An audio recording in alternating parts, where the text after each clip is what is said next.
wait a few minutes for everybody to come in. But in the meantime, if you have any questions that you'd like to potentially cover today, we'll see what we can do. We've only got an hour. But if you'd like to put them into the comments box, please do. We'll try and be as interactive as we can.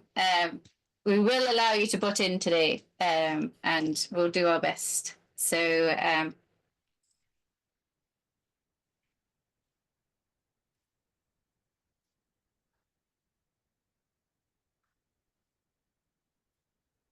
it's 3 minutes past. I will get going, conscious of the hour.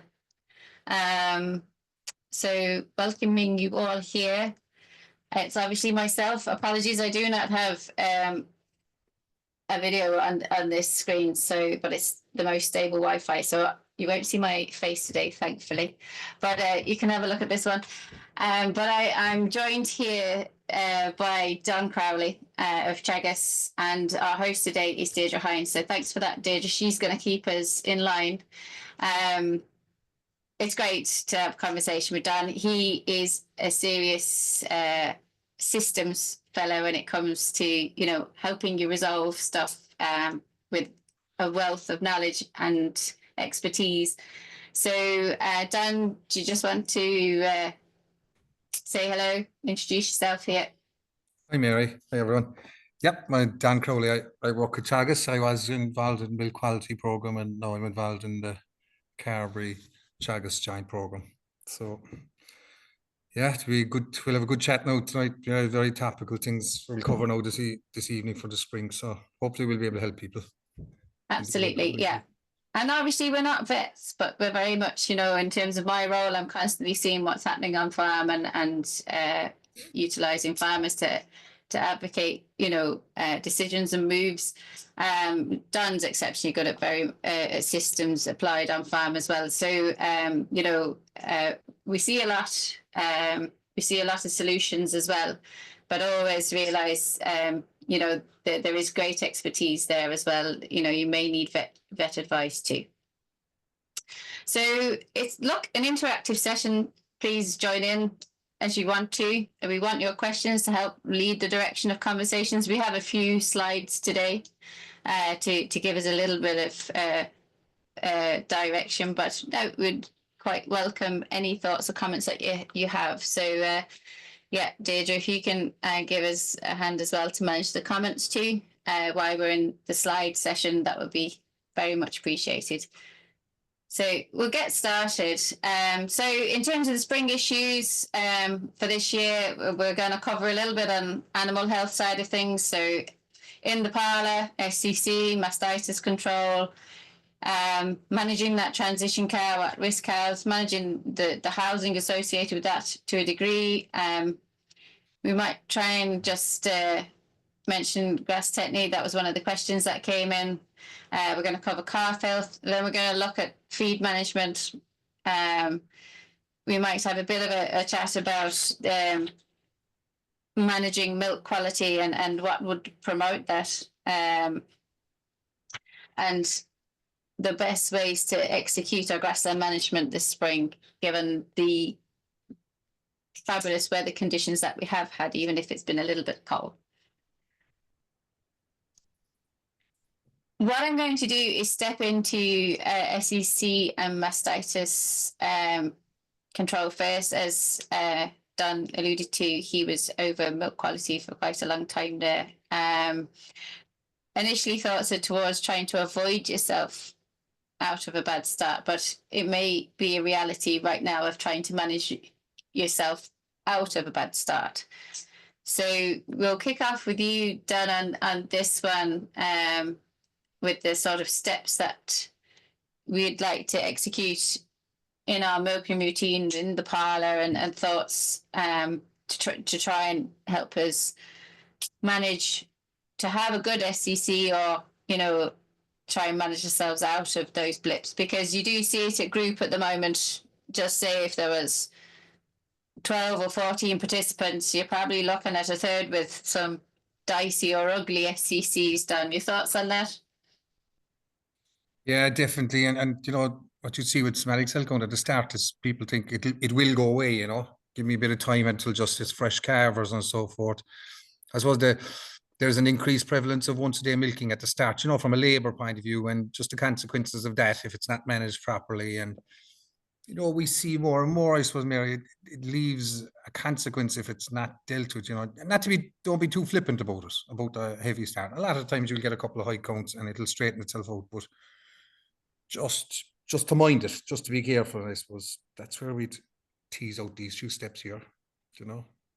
Yeah, so like I'd agree with that. So if we start with the sort of CMT thing, so hopefully you all know the paddle and the Kirby test. I like my experts as well, but as you say, people think that they're gonna, you know, it'll just calm itself for high STC for the first, you know, few supplies of milk, but I always CMT the R cows as they come through the red mob the day after they've calved. And I actually find even when they've still got obviously transition milk, which is very light colostrum, in terms of that CMT, they're still quite clean.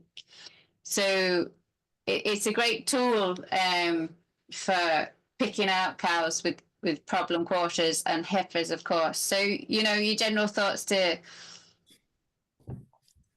how we utilize that, what's the best time to CMT the cows, what sort of practices should be in place?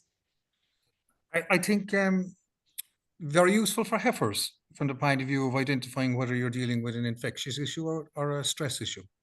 Because if a heifer shows up 3 or 4 quarters high, that jelly looking in the paddle, you know it's stress induced and that she'll work her way out of it. So, Yes.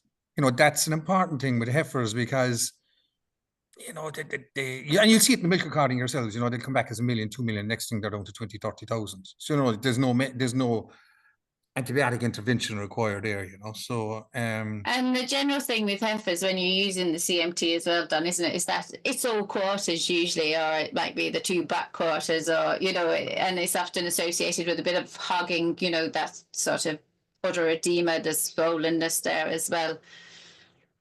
definitely, you're dead right, Mary. And like, I think what you're using the CMT for, especially is after a milk recording comes back and you've your 6, 7 high cows, you paddle test those, and what you're looking for is a pattern. And so if I see a lot of back rights, it's highly likely it's going to be a contagious type of mastitis that spread through the liners. Whereas if it's completely random, it's more an environmental type. So it's identifying the quarter. It's helping me identify a pattern to what could be the causal agent. And third thing then is helping me identify the quarters, maybe to take a sample of to try and find what's the enemy I'm dealing with. Is it a bacteria, and what type of bacteria is there? So, and then Mary, as you say, like, well, we're feeding a lot of calves now at the moment. We can manage the bull tank in this scenario, you know, from the start, especially if we have 2 mobs, like fresh calvers or whatever. So it's a huge practical things, but it's a habit that's slow for people to get into, you know, but it's a very good habit if you can develop it. Yeah, so I like it as a system, and I always go in with an arsenal of information too. But it's our cows only ever make the milking mob until they've passed the CMT, basically. And I might not even treat them on the first CMT. I'll leave them and then test them the next day and the next day, and I just start building a picture. And if it's a constantly the same quarter, you know, if it's recorded, written down, or, you know, I often use spray to identify the quarter quite clearly to everybody. You know, it's easy to make the decisions whether you actually treat that animal or not, because we don't want to be overusing antibiotics in this scenario. So it's building pictures, would you say, Dan? Oh, definitely, Mary. And I think the first thing that you do is you look. Some of you probably do. Some of you probably don't have a milk recording. Is you look back to last year and see. Let's say she was a millionaire last November, and she's in trouble now on the CMT this year. After going through a dry co-antibiotic with a sealer, there's no point treating the likes of those again. You know, Absolutely not. they're Just chronic. dry the quarter off or dry the cow off. Yeah, yeah, it's one of those. Shut it Yeah. down, you know. But for your younger type cow, and they have been good, you know, the ones you really want to check are the cows I've done selective on, you know, because there's a potential risk there that, you know, they had no antibiotic. I put a sealer in, I put them into very low cows, and I'm trying to identify early that these, to be honest, they're the most important to check, because they're the ones at highest risk. You know, if you look at risk versus, they're the ones I'd be going after, because what are you going to do? 10, 20%? Some of you might be well on the journey. You could have 50, 60% of your herd selected, but especially if you're trying off, they're definitely the ones I'd be checking. Yeah. So trying to come up with a process that actually falls into your routine to cover everyone and utilize it as a tool for identifying problem cows, and trying to keep that milking mob as clean as possible. So moving on, sampling, where do you feel this falls in, Don? I really think, Mary, that every case of clinical mastitis should be sampled. Whether you use them or not, they should be sampled. Because and if the date, the date, the quarter, and the cow is put on it, and you pop it into a jug of cold water to come in and freeze it. A couple of, I usually write down swollen or clotty or cow sick. I might put something on the bottle as well, but that'll only happen if the bottles are in the box of tubes, because we always forget. The next thing, sugar, I've bloody treated by the time I've got. So if the sterile bottles are in the tube, don't use the sample bottles that use for fat and protein, because there's a preservative inside them. They're usually washed. It must be a sterile container. Get a permanent marker and put it into the box of tubes. And the only reason you didn't then is because you couldn't be bothered to take it. So, but you take a sample. There's no cost to it, whether you use it, but you have an option. I think even if you build it up from the point of view samples, and I'll take them in for picking my dry cow in the back end, you can't lose with it. It's just, it gives you options. That's what it does. I think there isn't enough of it done, and at least if you have a sample, you've options. Yeah.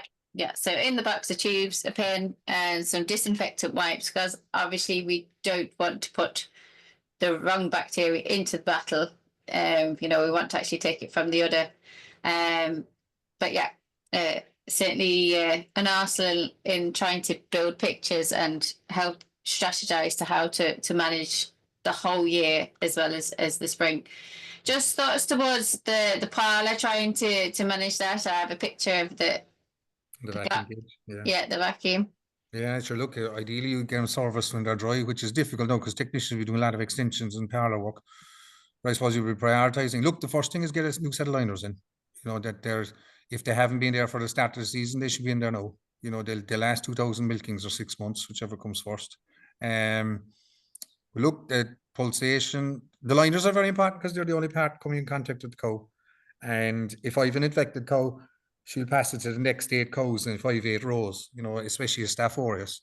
So if you've got, especially if we're doing a lot of hot washes with acids and alkalines, and if we're using peracetic acid in the final rinse to mitigate against thermodurics and so forth, these compounds just can't put up with that kind of washing. Like if you look at the wash regimes we're working at farm level now, in comparison to what we were using, most of you are probably putting in silicone tubing into your milking parlours now to put up with that. So the liners just can't cope with that, and they're a huge vector. We use split liners, with a Stanley knife, and just play them onto a agar plate.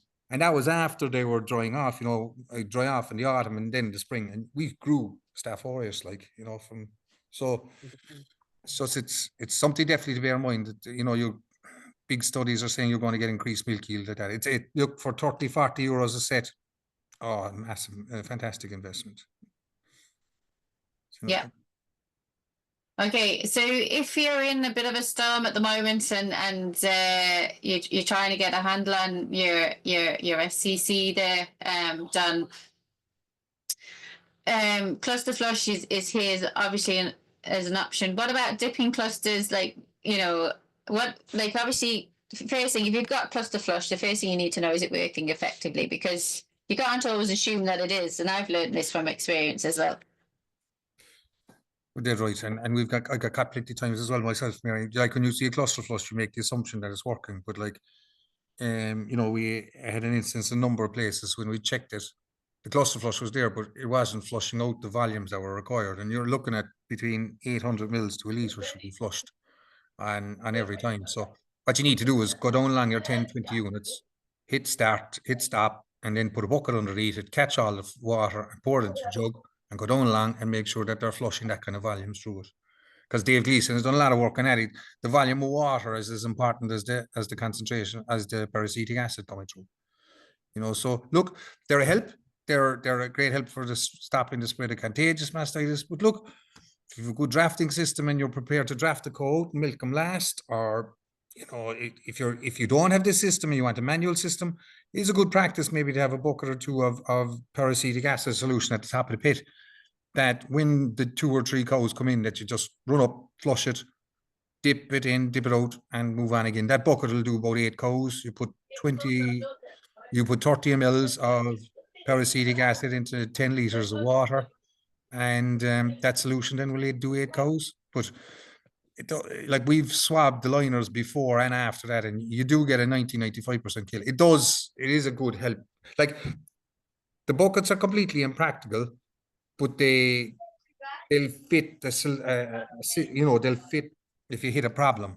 But the cluster flush was developed to automate this system, and they're a nice system. They're a good system. Yeah, and it depends how you set. Yeah, if you're in a bit of a storm and you wanted to get a bit of a handle on things done, it depends.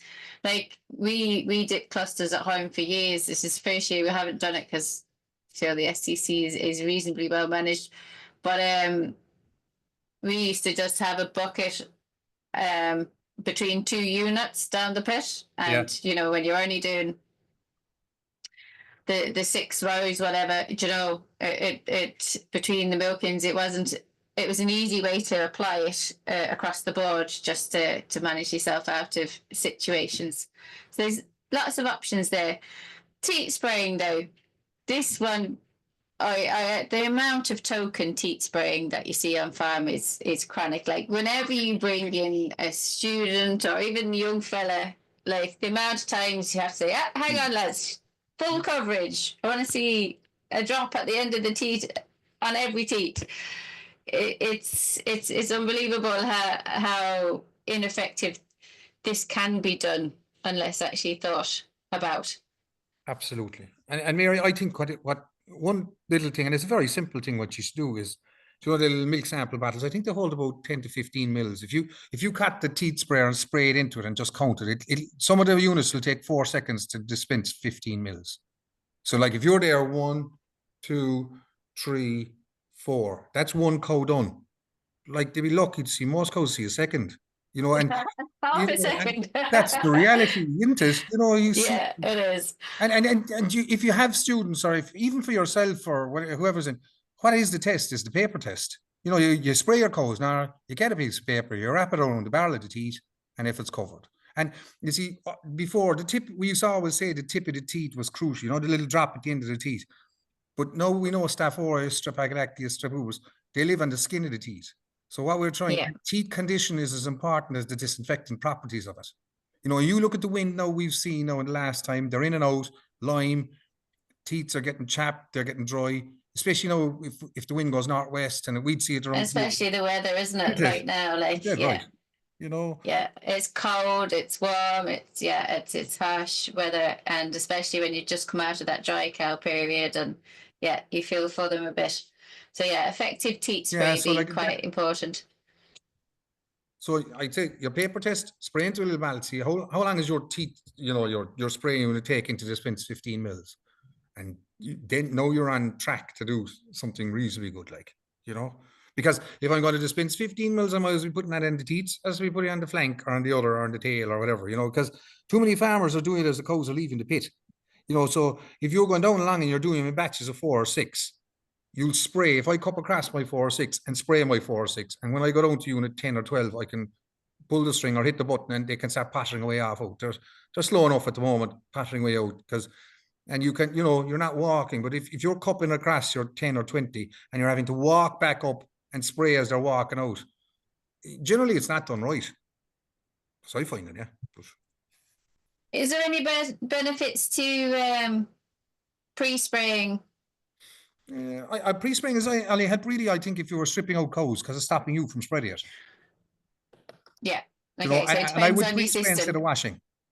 I try and avoid washing. I know definitely you'd have a cow that slipped in the yard or something like that. This is very dirty. You have to, wash them down. But if the cows are coming in now and they said, look, geez, I'd like to clean them out, I use the pre-spray to clean the cow's teats. You know, if you're saying, look, they just need to be cleaned. You know, some nights they huddled or whatever the hell, you know, just. Yeah, when those Yeah. you know, those odd wet nights that we Yeah. have, and it's all up the huck, and You're putting a mist and a disinfectant and you're wiping down the teeth, you're stimulating milk let down, and you know, I think that's it. But problem with pre-spraying, there's too many are pre-spraying and just cupping on. They're not wiping it off. That's the problem. and then you get What are your Yeah. thoughts to just before we leave that topic? What are your thoughts to barrier dips during calving time? Oh, brilliant. Fantastic. If people do it, unbelievable. The best thing you could do. It's, you know, you've cows, subclinical milk fevers, edema, teats open. Like if you'd see some farmers, what they'll do is they'll barrier dip them while they're in the transition period. It's when, you know, when they get to numbers. Some people then, it's just worked so good, they'll just barrier dip everything for the month of February, maybe to March. It depends on people, but as a system, Mary, it's fantastic. And how long do you do that for? Like, you know, if you're going to go down the route of a barrier dip. So we're utilising the teat cup, you know, the teat dipping cup, obviously. Teat gramming, musky cup, you can't spray it on. And I suppose we saw a nice bit of strep uberus there during February when it was so wet, you know, at the start. Things have settled down a bit. No, we're getting a little bit, but that's more secondary through chills and stuff, you know, with the cold nights. But yes. The 2 times I've got great benefit from it is the month of February, and then actually, you know, the end of May, start of June, we get when cows are in full tilt. You know, there's a time there where cows come in bulling, and 2 days later they come in very sick with the strep type mastitis, and it really hits the free milking low cell count cow. If you get a bunch of that, they'll usually come together 1s and 2s. If you barrier dip for a week, it'll just stop it and then go back to your ordinary spraying then again. Okay, so if you have a little bit of a, you know, a wobble, maybe consider that as something in the toolbox to try and be settle yourself. So again, depending on your circumstance. And if my samples come back strep uberus, that's a way better thing to go down than cluster flushing, because cluster flushing is environmental. Cluster flushing is controlling the contagious. So if it's Staph aureus, cluster flush or cluster dip. If it's strep uberus, barrier dip. Yeah, so it's knowing what to do for what the problem is. So again, those samples being in the freezer, when you need to take action, they provide you with an arsenal of information. Yeah. Okay, so moving on to milk recording, you gave me so do you want to just talk us through this, Don, in terms of the genotype this is testing? Fantastic bit of technology brought in by Progressive Genetics and Munster bovine. It's basically developed in France, where they can, through DNA, they can allocate and identify the somatic cell count contribution to the bull tank by different cows in the herd. So first thing is my herd must be genotyped. So second thing is 1 milking inside in the bull tank, 1 milking, AM milking. So my 86 cows, as you see there, were milked this morning. I ran the agitator for 5 minutes. I take a sample from the bull tank and I post that off in a specific bottle with a reagent inside it, and I post that off. That goes into Weatherby's. They split the DNA like they do in the ear testing, genotyping, and it runs in this is where the French system comes in. They look at their DNA and they allocate the different DNAs. Now, one thing that we have to do is, if I use milking 88 cows there now, there's 2 cows out because of mastitis, right? I need to go into my ICBF Herd Plus and knock those 2 cows out, because if I don't, and I say there's 88, when the system is allocating out the DNA and the cell count, if those 2 cows are related to other, like daughters, sisters, half-sisters, so on, they'll allocate their DNA to the other cows. So I'll get false highs, if that makes sense.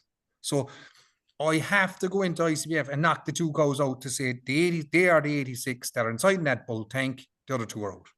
And what you get back is this report. And basically what it's done is that first cow is 197 days in milk, first lactation, she's 5.5% of the bull tank, and it puts them in bands in, she's over 1 million. But I must have one milk recording done. We thought that this would have been a huge advantage, let's say, if I could do this in February. You know, when you're calving, you're 20, 30, 40 calves or whatever number. Yes, yeah, say, look, I'm too busy to do milk recording. I'm up to my eyeballs. I'll send in a bull tank. Whereas you need a milk recording to get this done because they need yield to know, to give the yield is plus the DNA is given the contribution to the tank. But Okay. so you can see in this scenario, the bulk tank cell count was 86,000. That's what the 86 represents, right? And if you go down to the bottom of the page there, you'll see note on the blue tab. The remaining 317 cows contributed only 1.1% of the bulk tank, you know, less than 1.1%. So once they drop under 1.1, they fall out of this list. So the 10 heaviest cows are beside the bulk tank there. They're your 10 highest cows in contribution to the tank. In the grey box there, yeah. In the grey box there, yeah, beside the bulk tank.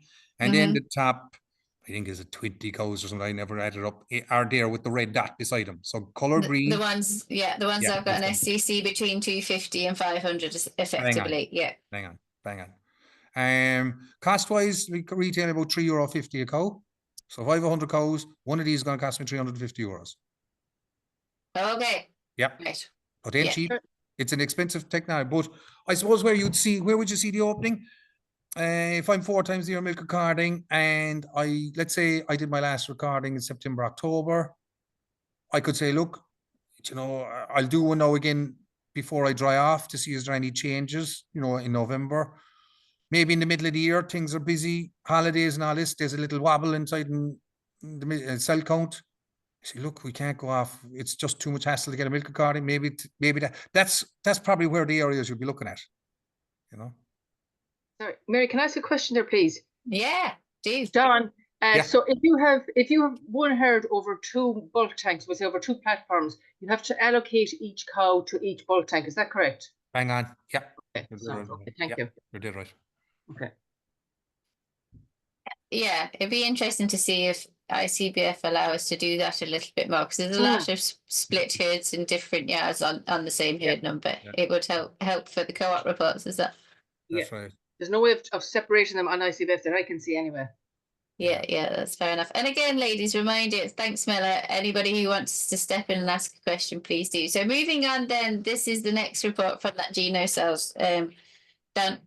So they're basically, what they've done here is I have my milk recording and they're integrating the Geno cells in with that, you know, so that you can see the 2 reports running in together, you know, so that when I'm looking across that top code at first lactation, I can see my milk recording, my Geno cell report on the 21st of September, my milk recording on the 17th of August, my Geno cell on the 16th of August.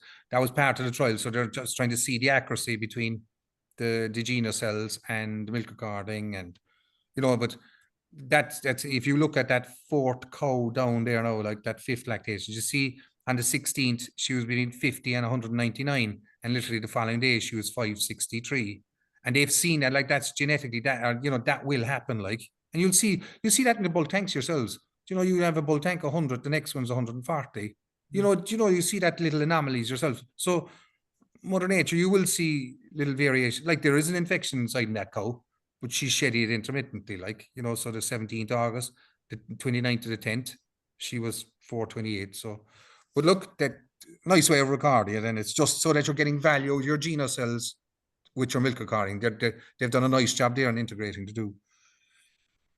Okay, we'll keep going anyway, Dan. So look, milk recording there, you've got your options. We can share those, you know, progressive, Munster, and dairy data there. It's a fabulous resource, and it's hard to make decisions without data. So just there's one question there. Yeah, do. High cell count results show quarter slimy on the CMT, no curds. What treatment would you recommend for this cow? Okay. Off you go, Dan. Oh, yeah, so no cords and clats. That's what they call a subclinical mastitis. So you'll sample. It's probably going to culture a Staph aureus. No, you know, it could be a strep as well. So you're looking then, what was she like last year? What they like this year? Some of those cows will exhibit like a clot in the first pull or 2, and then the milk is fine. Go away for a couple of weeks and then come back. You know, and that a little speck in the first pull or 2. So what you try and establish, number 1, what's the bug am I dealing with? Number 2, is she chronic? How do I know? So culture first. Second, what was that cow like last year? Young cow up to 3rd, 4th, maybe worth intervention. If not, shut down the quarter. And I find that a huge amount of a wealth of information is like every time you have a bit of a blip with SCC with any cow, if you can actually always just have a quick list of which quarters have always been, which quarters in the past have been troublesome, whether it was this year or last year. It's a very easy decision to shut down the quarter or not if you know it was a problem before. That's where CMT can really come into its own. Yeah. Good. Are we okay to move on to transition cow, Deirdre? We'll keep rolling. So transition cow management there, done. In terms of the housing, to try and get the best situation out for them. What are you sort of key things there? Yeah, I suppose, look, in one sense, the shortage of grass supply has helped the transition cow because they're in at night. The cold nights for early fresh calf cows is tough going on them, down here, So I would say, look, it is a handle with care for that first, 3, 4, 5, 3, 4, 5 days, especially, so we're looking at milk fevers, subclinical milk fevers, cubicle space, feed space, these are the things. And feed space, if that's an issue, like you'd have some farmers that are splitting the herd and, they're leaving out a proportion to make sure that there is feed space for the ones left inside. And that's something that's probably not practiced often enough. Cubicles, sure, the ideal way is you have 100 cubicles for 90 cows. Practically, that's not there. I suppose you're lucky to have 100 cubicles for 110, 120 cows. That's what we're more or less seeing at farm level. But the transition cow and the heifers really suffer in that type of scenario. And look, I suppose. Yeah, so that's an absolute key thing. So for obviously, post calving that cow, she needs an absolute minimum of a cubicle per cow and and adequate headspace per cow, ideally, a headspace per cow for that transition mob, because it, as I understand, especially, for the likes of, say, milk fever, immediately after calving, they get the calcium from the gut. Eventually it comes from the bone, but that immediate lifting in calcium for milk comes from the gut. But milk fever, if they're in a low calcium situation, actually stops the gut functioning. So feeding is actually a huge part of trying to make sure you don't end up with metabolic issues, isn't it? Like they need adequate clean water, feed, and space. Yeah. And if you look at LDAs and ketosis and all these nutritional type things that are, it's from lack of feed intake. The cow is vulnerable. She's sore after calving. She's probably a couple of metabolic issues. So you don't want anything that's going to inhibit feed intake.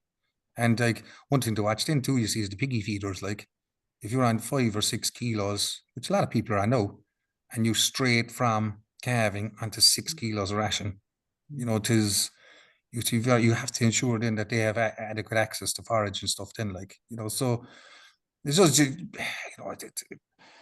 it's just they're small little things. But if you were looking at cows now, from now on, they're probably very good nick. They're probably over fat, and maybe a little bit of fatty liver on them. They'll be so prone to milk fevers, like the calcium bonuses or something. You should really, if you're not practicing, maybe something you should look at for the next batch down. And anything over third calver should maybe get 1 or 2 boluses at the point of calving. Good thing to do.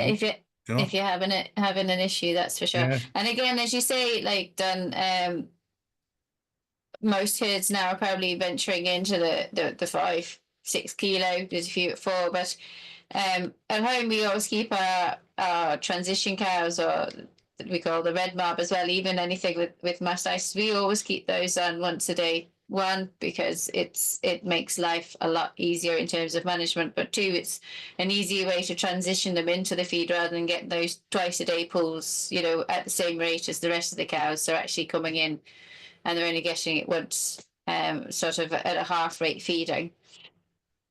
And we find that as quite great, Mary, from the point of view of not making mistakes with antibiotics. You're giving the transition person, the cows, a chance. They can be dealt with at the last row, and you've a bit of time. You can hose down the decks, bring in your cows.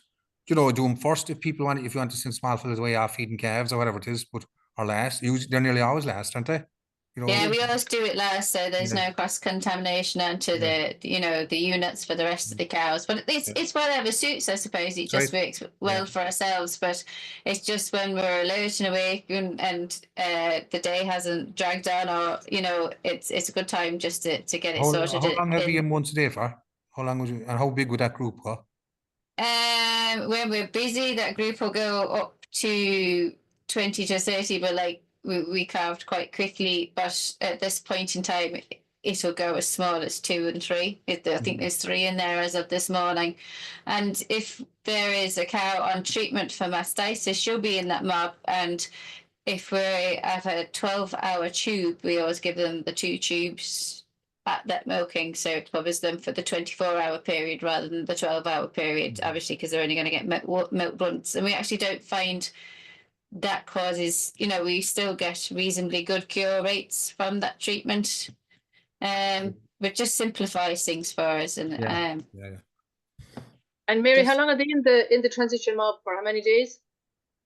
In the transition mob, so basically until the withhold of the tubes over. So basically we had a short tube at home, so they're just being the effectively 3 days, and they don't go into the milking mob until they're clear on the CMT. And they're on once a day, but all the time they're in the transition mob, they're on once a day. Once a day, yeah. And absolutely, no longer. yeah. Okay. Yeah, absolutely. So I have a question for Don. Sorry, Don. Maybe it's the wrong way of putting this, but what is an acceptable level of milk fever, of clinical milk fever in the herd? We say in an average, we say of a herd of maybe 4.5 lactations age. What's acceptable? Or are there herds that have 0 milk fever cases? I don't. 0 is probably an extreme, but like with the older cow, you see, there's a breed effect in this as well.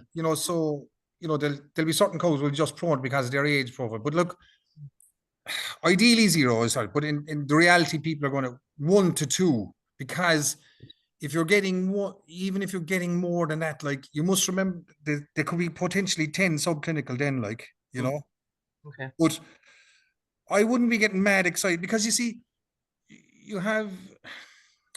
Okay, the ideal world, you say there'd be 0 and so forth, and there's definitely people getting away with that, and they are getting 0 because they're intervening. Like, we'd have people that are giving a bolus to every cow from third calver up, so they're highly likely to get 0 milk fevers. They're putting sweet Calmag on top of the ration. They've good headspace. Sweet and Calmag plus their pre-calver. Some people are feeding pre-calver not with it, so it is possible to get 0. But like, there's work put in to do that. But I wouldn't be getting, if you're looking at older cows, high in condition, 1 to 2, I wouldn't be getting overexcited about that. But we're around 2% this year, so that's fine. Yeah. I think the cut-off point for getting worried about it, Mela, if I remember historically rightly, is between 3 and 5%. So if you over 5%, you've got quite a serious problem. And as Dan says, like, it's just a tip of an iceberg. I think you can multiply that by quite. I'm trying to think now. I had that in my head, but anyway, it's quite significant. Say if you've got 1 milk fever, you've probably got 15 subclinical ones. Which is often the situation. But you can get it's very farm specific. Like our farm in Kerry, it rarely get milk fever, but it's to do a little bit with where we're farming and the soil that we're dealing with in terms of the silage it produces too. So we don't get trouble here, but on a different farm in Glyn we do. So but headspace, that post-carb, we even put this post-carb minerals as well as options for people to increase that calcium supply immediately post-carving. But obviously adequate pre-carb and mineral to go in there prior to carving too. But the calcium bolus, as Dan says, if you're having trouble, it can be a great resource just to especially manage those what you feel are at-risk cows. So cows that have had twins, cows that have had a difficult calving, older cows, on the 10th, 11th, 12th lactation that, likely to get wobbly, jittery, that, it can be a great thing to chuck in.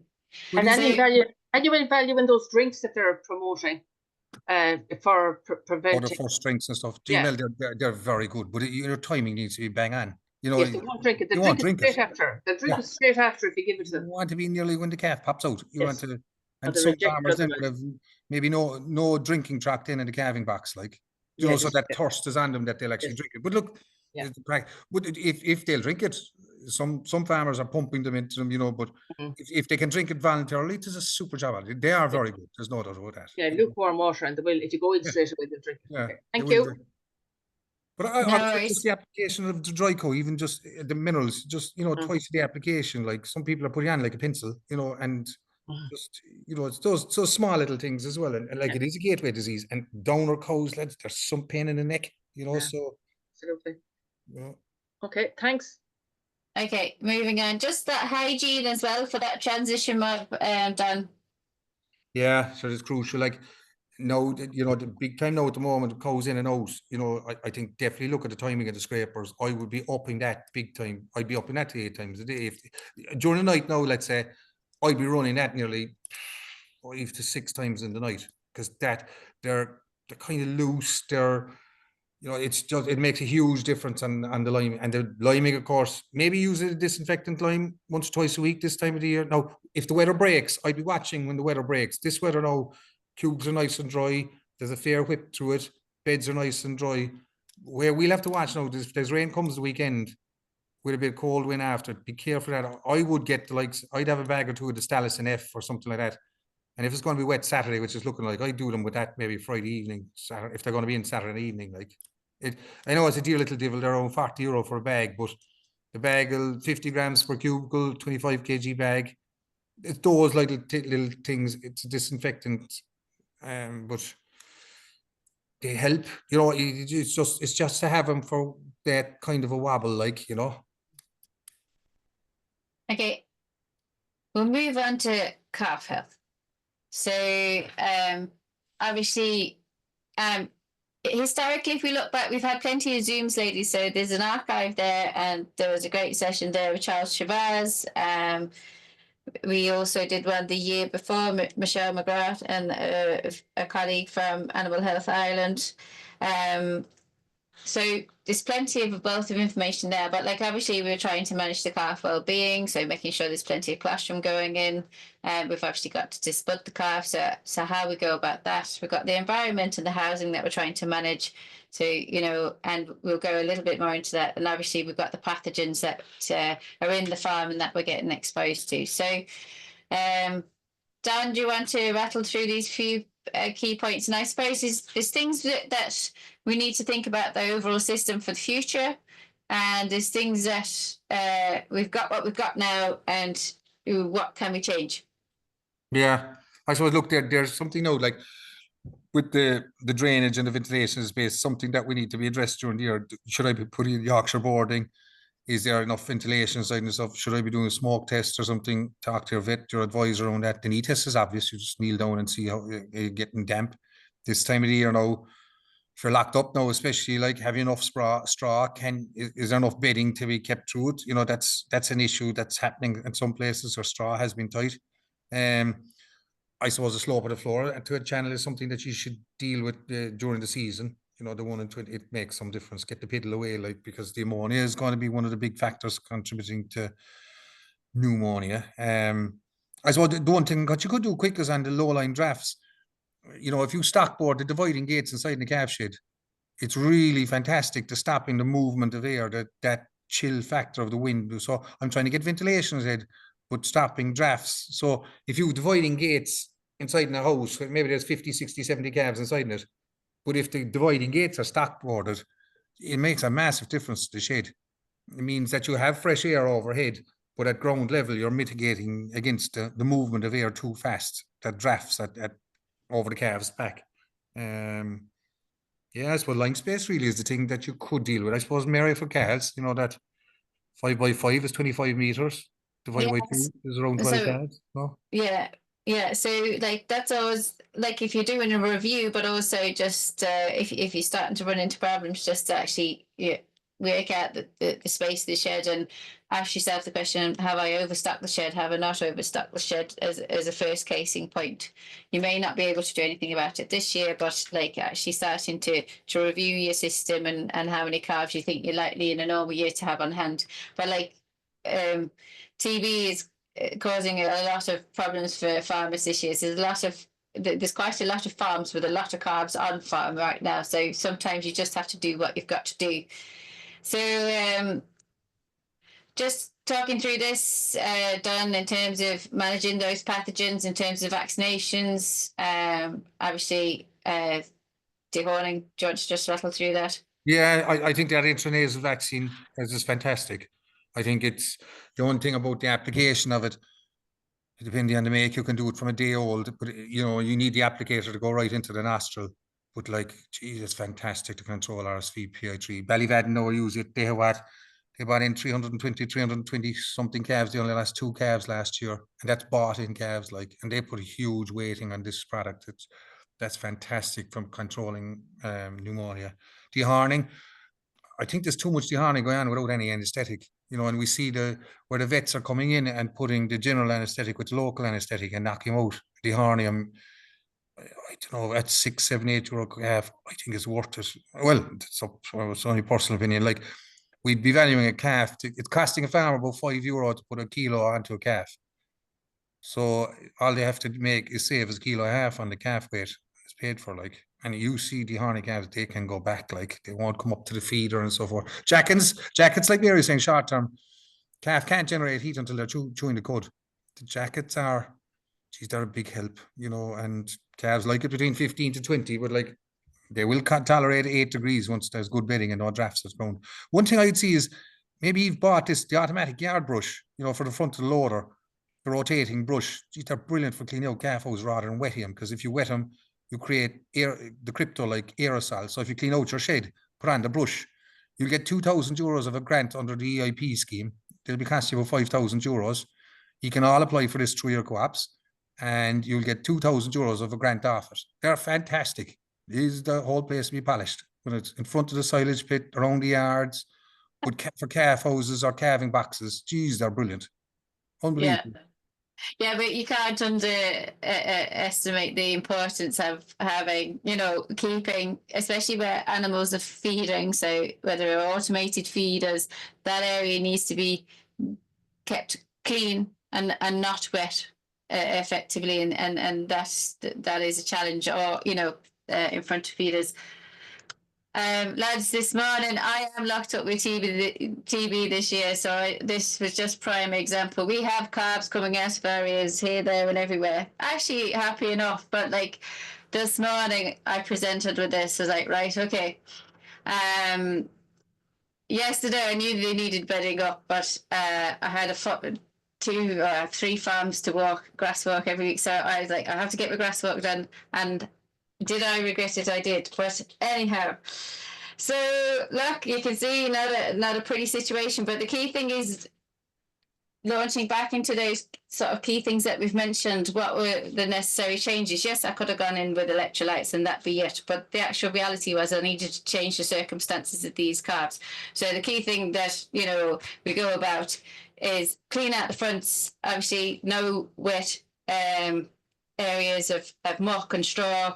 I like using hydrated lime. If I run into problems, it dries the area out, it gets rid of the ammonia.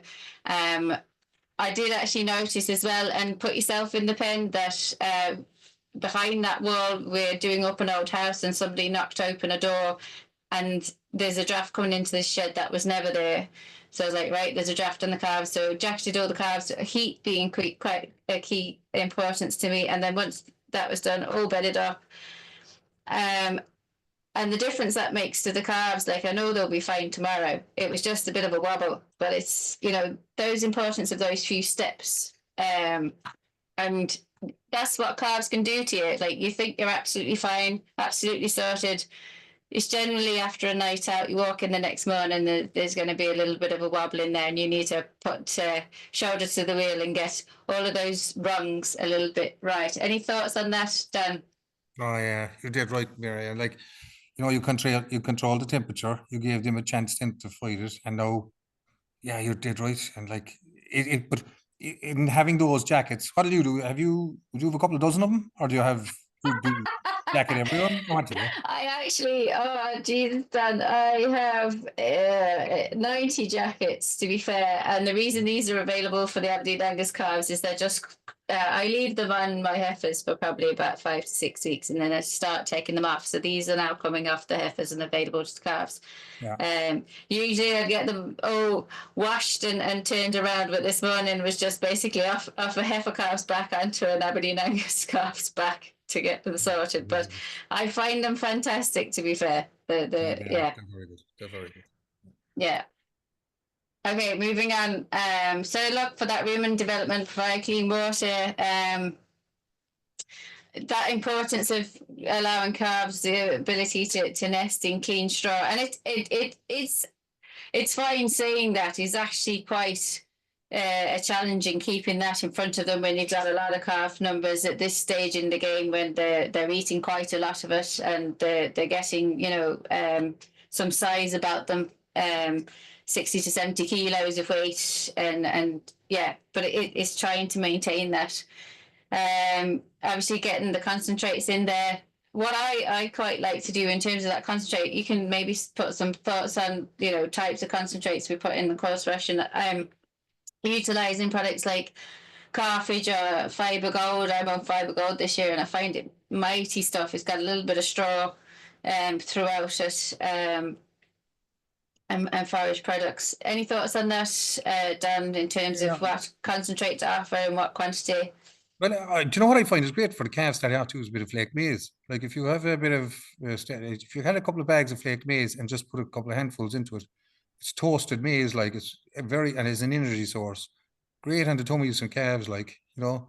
So, you know, if you had calf nuts or calf starters or pencils or something like that, a bit of extra flake maize put in through it and mix it through with your hand, Jesus, is great for them, you know. And if you had calves after a bit of scour and stuff as well, and they're nibbling away on that, it's very easy on the tummy, you know. Especially older calves. If you you know, sometimes Paddy's Day is always done to get it. You go out and go running through you know, the way you could get a virus just run through the whole atom and say, oh my God, what's going on here? You know, flaked maize, like through it, it's very gentle on the tummies, like, you know. I'd always have a few bags at home and just for starting them off, and if you hit something, it's a help. I find it, you know. Yeah. But another thing that can catch you out as well, just with calves, and I know I've heard you say this before, but you know, a little bit of thoughts towards ration. Like you can walk into a shed and everything was dandy last night, and you walk in this morning, you've got a calf upside down with bloat. What are your thoughts in terms of concentrate having an impact on that? You used to, you know, is it pencils? Is it, you know, any thoughts on that? Yeah, like it's very debatable. Like you would think that the calf starter and stuff should be better than that. An awful lot of that, when they looked at bloat and stuff, is the lack of clean water, because it's when you don't have enough clean water coming through to flush out the bacteria that's causing this bloat. That's the fundamental thing. You know, we go on about ration and so forth like that. So there's actually a calf pooped inside in the little drinker, and they couldn't drink. No, someone forgot to check it, and you got a build up of the thing inside it. Do you know? And that's the thing with calves, isn't it? It's all, you know, doing those daily checks. I know myself, like, you know, you can go in, it's like shat in the drink, and you start, you know, but it's trying to keep your eye on all of those things, trying to, you know, assess the bed, trying to even the difference in the weather, trying to, you know, putting yourself in the pen, and the changes the weather can sort of have on drafts and what have you, depending on which way the wind's blowing. And you see, Mary, with the bloat, what's it going to hit? The calf, 6 to 8 weeks, being weaned off, eating a nice bit of ration, and can't get access to clean water. Yeah. I my lovely strong Frisian heifer, and next thing, she's gone. Yeah. You know? Yeah, that's fair comment. Right, moving on. I find this quite I find this a dinger, to be honest. It's cheap as chips for electrolytes. I just thought I'd throw this in. Anybody wants a screenshot, you can obviously make it yourself, but you can basically go down to the local shop, get your glucose, your bread soda, and your low salt, and off you go. It's a great one and a cheap one to sort you out. Because you can, when I've broken down animal health costs in the past, you can actually spend a fair lot on electrolyte solutions. If you're having a bit of a rumble. So we'll keep going anyway, just conscious of time. Obviously, the other thoughts as well, just at this point in the game, we're obviously past the 6-week calving point for a lot of people. So we're now into the end game of that last, say, 20%, if not less sometimes. And it poses sometimes a bit of a challenge, I find, on farm to managing adequate colostrum for the few calves that are coming through, keeping it fresh for a start. Like, I know ourselves at home, we don't use colostrum off heifers, so that limits the number of cows we can take it off. Obviously, you've got those challenges of trying to take colostrum off a freshly calved cow, so it has to be under 8 hours and ideally less than 6 hours post calving. Obviously, people are using refractometers, but when you're getting shortages in supply, it can be a challenge. And that's the same. That's true with transition milk in terms of that mob. It becomes smaller. There's less good quality transition milk available for calves, and that can actually be a little bit of a cause to the speed bubble on the new calves. Any thoughts on that? Yeah, you're dead right. And like, I think the first thing, Mary, is and we have to be very careful, is just the hygiene of the dump buckets and that pipe and stuff. But that's I agree there. Like, IMA, they can't really see it there, but like that our dump buckets go up to the dairy every day, and people will be looking at me and flushed with hot water and chemical. But I just think hygiene is crucial, and since we've done that, I know I'll give you a picture of what looked like scour there, but I actually I'm not worried about that. But I found any issue with, say, cryptosporidia has disappeared since I've really sort of put a handle on colostrum hygiene. Yeah. Crucial, you're dead right. And like you said there, that's a great tip, and not enough people are doing it. Taking the dump bucket up, and when you're doing your detergent washing and you're running it to waste, run it into it and let it sit in it from morning to evening, and you would disinfect it and cleaned, and it is. You'd see some people that have the black dustbins, and the dump bucket fits into it, and they'll fire in the individual feeders and the cast bottles and nipples and all that into it. Great way of using the detergent after your wash, especially after a hot wash, and run the D-scale through it as well. Yeah, and obviously we're into that sort of mid-season calf rearing period, and it's time probably for a deep clean on some of those feeders. It's a lot of people wash their feeders out daily, but there's plenty of farms that don't wash them out at all. So it's just trying to remind you, starting with the basics effectively. Yeah, and Mary, this is a time too. I'd noticed there the black teats are starting to give, some of the teats are going faster than other ones. There's a kind of an inconsistency across them, and just making sure that you have an even floor. It might be worth changing the nipples and some of the blue feeders. Like, it's just something to be aware of. You'd see it kind of from. I agree with you there. Yeah. I like, if I change nipples on a feeder, I'd change all of them at once. But that's key point. Okay, so we're coming through then to spring grassland management. Sorry, lads. Yeah, I realise it's 1 minute past. Yeah. If it's on, go on then, Deirdre. Fire them out. So what's most important? So the time since calved, or the measurement on the refractometer? So, for example, if they're 8 hours post calved, but reading 24 on the refractometer. Refractometer to me, yeah, because lads, we gotta live too. We gotta sleep. You can't be. You can't be around every second minute. The refractometer, you're getting. Basically the rule of thumb is the lower the number, the more you feed them. That'll compensate for it, and you don't freeze anything under your 22 or 24. So, but the refractometer to me, I don't know, Mary, what you think. You try and go as early as you can, the 1, 2, 3. You do, and that's that exactly that. But the thing is, we're getting to a stage where you may not have that much choice, and colostrum is key. So just try and take your best quality as you can, but obviously as soon as possible. And now you need to also cast a thought. And maybe you've already started it to preparing for next season. Like we always try and get a decent stock of colostrum in the freezer for the start of next year. So trying to manage that reality as well. There's another question there then from Michelle on how often should the teats of the calf feeders be cleaned? Yeah, so I presume there's 2 things. There's the automatic teat feeders. I presume like the Urbans and the JFCs, like they clean themselves, but you want to watch them from the point of view that the ones that come up to weaner will chew the teats. Jesus, watch them and change them very regular, because you've 1 teat, they could, but I think, diphtheria is something that you'd have to be careful of. So, I spraying, what I find is good with the teats is on the outside of the teats is spraying a bit of peracetic acid on them and wash it off them. In an ideal world, daily.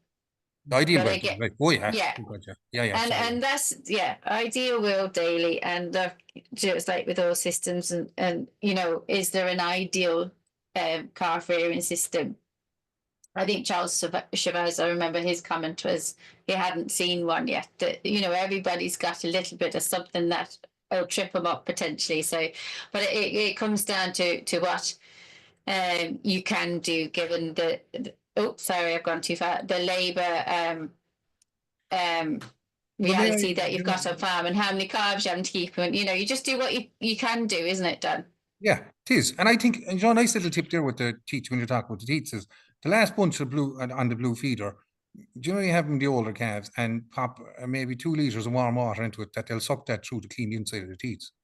Yeah, I do that, Dan. Like immediately Great after job, calving. Yeah, I do. Yeah, keeps them and it must reasonably be good. warm though, because the fat, you will only congeal the fat otherwise. Like, but if it's warm on the last one, they'll suck it away through. You've the milk whipped out of it in the inside of the teats, and something like that. Yeah, sorry. Other questions, Deirdre? Okay, I'd say head on, Mary.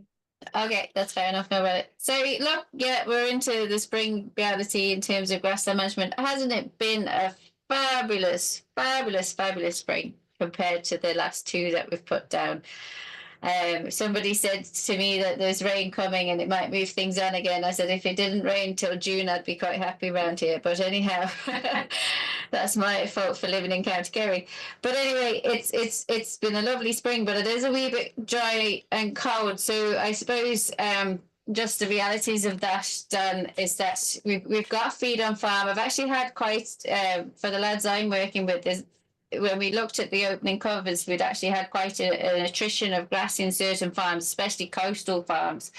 But there was still reasonable amount of feed supply. But just we're starting to see grass of many colours. And this, if you look at the first photo to the left-hand side, you're starting to see a lot of purple veining. There's a lot of tipping on farms, so where you're getting wispy dead tips. There's a lot of yellowing, as you can see to the right-hand side of the picture as well.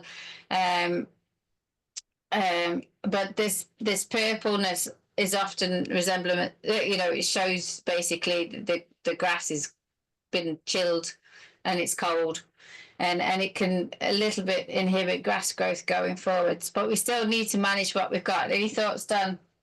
Yeah, sure, it's stress induced, isn't it, Mary? And like, yeah, sure, there's a case of it's still, like you said earlier, it's still a very valuable feed, and like the dry matters have jumped up in these big time, so it's easy to keep cows happy. They're very content, aren't they?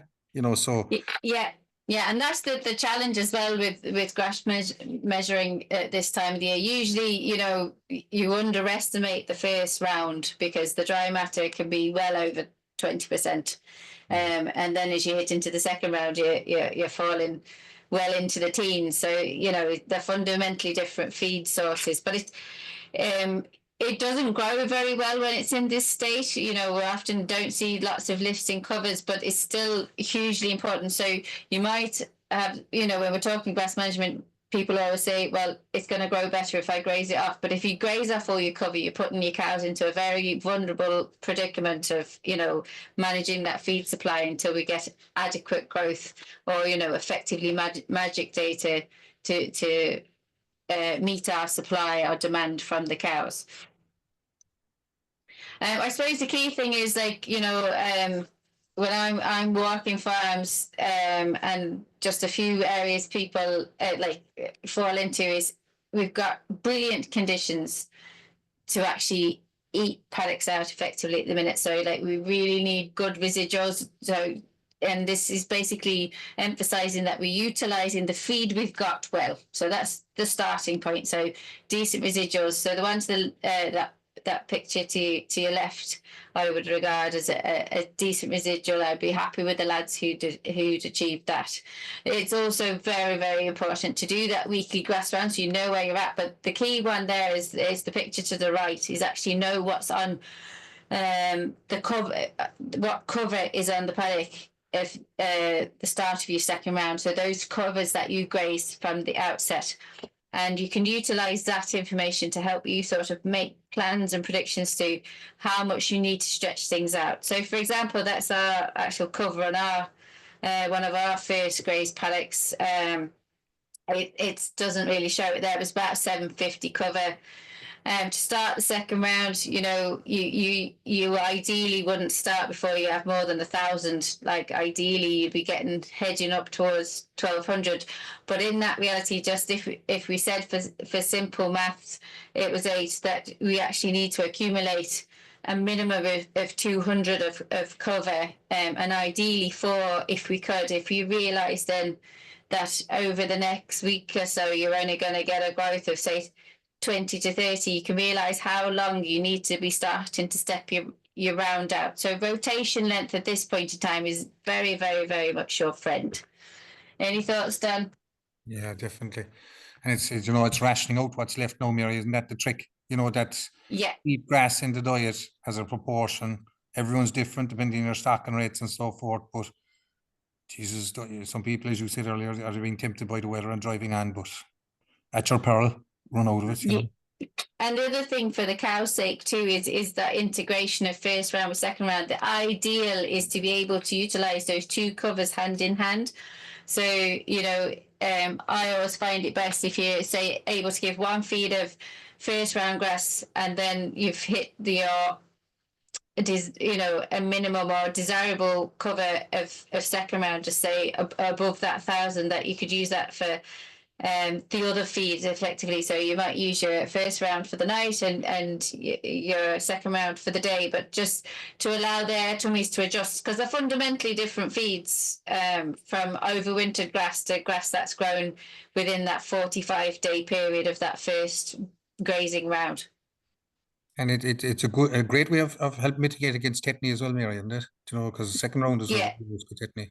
You know. Exactly. Yeah, you've got much faster feed supply. Yeah, that can be deficient in mag. So look, just it's available to you, the pasture base. So walking weekly, but utilising those spring rotation planners, set it out effectively. This is my one for the farm in Glyn, and we're pretty much on target, but even I'm getting concerned. It's not usually these lines are joined up, and it just isn't today. But our starting cover was about 750. So if you're looking at the blue line and you follow it along, our starting cover was about 750. But the drop in that month sort of period, and we're slow to start in Glyn because it's quite it rises quite quickly above sea level. It's north facing, so you know I'm always running a bit slower with this farm. But that's worrying me a little bit. So I very much have, you know, put in place a few strategies there to absolutely go no faster than the spring rotation planner, and just be very aware. If you can see your cover sliding very quickly, you absolutely need to hold at this point in time. Like cows pre 6 to 8 weeks take silage in the diet reasonably well done, don't they? Yeah, they do. It's a great help to them, like from the point of view of LDAs and fibre into the diet and just getting them settled in, and very little impact on yield or protein or solids. It's after that that's when the silage harm comes in, like, really, isn't it? Yeah, and it's just recognizing that grass grows grass. So, you know, there's when I was taught that, you know, ideally in this situation, we desperately don't want our cover to fall below 400 being the critical one. So grass grows grass is the theory of, well, it's not a theory, it's basically, it's allowing the farm to have enough leaf area index and that it can actually grab the solar energy and actually grow from it. If we mine the cover too low, we get ourselves into a tailspin. So it's about managing that cover, and it's about going slow enough, giving grass enough time to recover. So that's why rotation plans are quite important in this situation. So at the minute we're in a bit of a hold situation, whereas if we actually go through all the grass now done and then decide to manage the cover by pulling the cows in on a full diet of silage or even a night feeding, that can be quite detrimental to the cow. Let's say from say week 8 onwards. Your thoughts down there? Yeah, I should look at the reality on farm level. It isn't that the quality isn't good enough to be able to do that. You know, like if the vast majority are 66 to 68 DMD, you know, like grass, even poor grass is even that hairy stuff with the purple stuff is still coming around 80 DMD. So you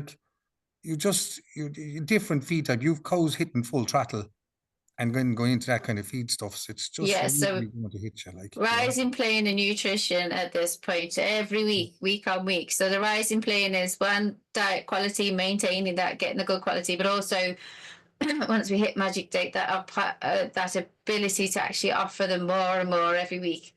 So I suppose, you know, we had that good slide from the last Zoom that we had from John McCabe, and it's just to highlight this is a high grass situation in the dark green and a low grass situation in the light green, which is basically indicating that there's a lot of silage in the diet, and that impact on milk protein is prolonged and protracted. So, you know, using your cow signals, and I always find your milk test results are very good to indicate what's going on in farm and the sort of actions you need to be taking in terms of that. But and I know it's not a causal effect, but milk protein statistically, I think I was reading a research paper, is usually very sort of linked. It's not linked. If you've got good milk protein, you usually have good fertility. It's an indication of how well the cow's being fed. While one doesn't cause the other, you do want to try and maintain a good milk protein if possible. So actually increasing that availability of grass in the diet is the ideal rather than reducing it. So we really do need to try and manage this next week or two is key in terms of grass management. Yeah, look, have a plan, keep your nerve and fraction out what's there and stick to it, isn't it? Don't get fooled by the weather, like, you know. Yeah, and if you're getting tight, you know, there was a question there in terms of what sort of feeding options could you consider. Look, you know, the actual question was specific. Is PKE quite a good feed to come in with that? It's fitting quite well into quite a lot of farming systems right now when things are tight. It was very much used last year given the challenges that we had with the weather, and people realizing it's quite an easy feed to integrate into the system because you can feed it at the barrier and ad lib. Any thoughts to a feed that you might sort of put in there, Dan? Yeah, so like another probably midday feed would be like hulls and pulp would be another one that's safe, digestible fiber, help to go in, you know.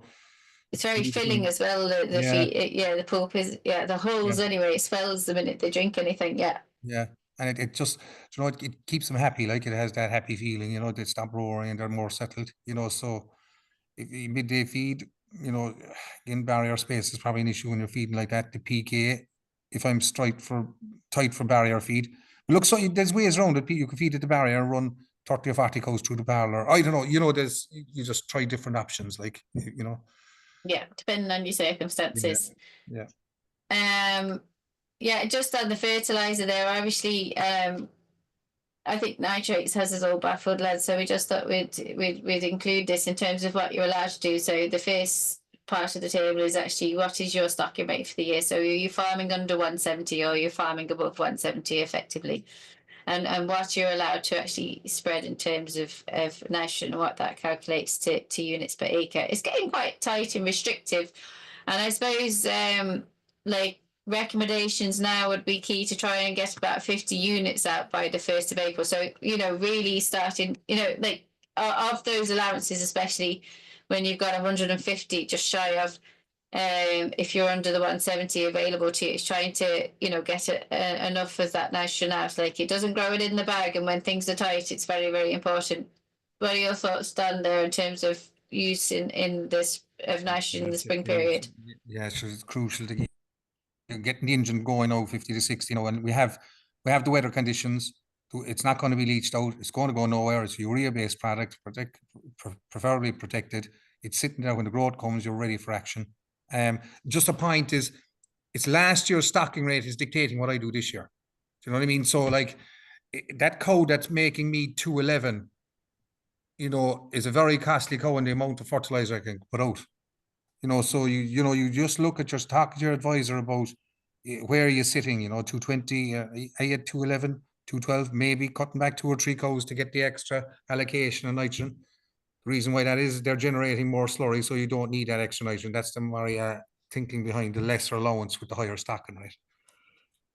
But look, it's 650 to 60 for 1st of April, 70 to 80, let's say, for by the 1st of May, and then you have a unit per day then until whatever, to the end of August, start of September. Yeah. But we're having to be very much on the ball with this one these days. Yeah. So is there any more questions out there, lads, in terms of, does anybody want to butt in, turn the mics off, or ask them any thoughts or issues that they might have? There was a question from Michelle there on when's the best time or a good time for soil sampling. Generally, you do that in December, January, before any nutrients have gone out for the year ahead, and for the most protracted period of time from when nutrients should have stopped going out, if you get what I mean. Fair to say, Dan? Yep, bang on. That's exactly it. So if you soil sample now, you're very much going to take a little bit of a sample of what you've already applied. Yeah.